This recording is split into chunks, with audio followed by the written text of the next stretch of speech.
These women posed for a photograph more than 100 years ago. Do you think they imagined someone would see them more than a century later?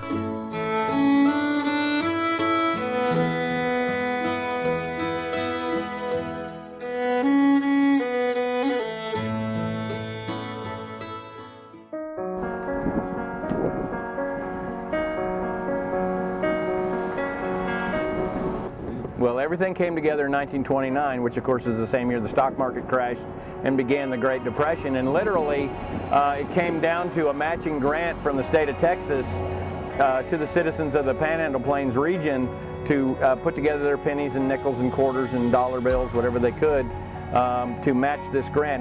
Now, personally, I believe the state of Texas issued it as a challenge that they did not think the people of the region would be able to match, but we did it. We matched their funds, and the results of their efforts are behind me today. Pioneer Hall was the first part of the Panhandle Plains Historical Museum, but it has certainly expanded over the years, and it covers a wide ground of Panhandle experience, much like the wide horizon that surrounds us. Now, who else is collecting and preserving our history? From early in the 1900s on up, ongoing, every day history is being made, and we are trying to collect those stories and preserve them and make them available for the people now and future generations as well. Now back to those women. A lot has been written about the men who tamed the Texas Panhandle, but there were thousands of women who were part of that history. The museum is currently telling that story. They did everything. They were out there working the farm with their husbands, with their fathers. They were making businesses of their own, supporting their families. And some of them went out to be great stars or writers. And we just wanted to capture all of that. The 1900 census recorded something like 800,000 women west of the Mississippi.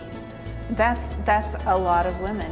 From the very beginning, the museum was the child of those who had a vision far into the future, who dreamed their descendants would come to know them through their preservation of the past. Probably in terms of number of artifacts and the square footage that we have and all the stories that are contained therein, more than likely we're the largest museum of any kind in the state of Texas. The most common expression I hear from Amarilloans is, "I had no idea."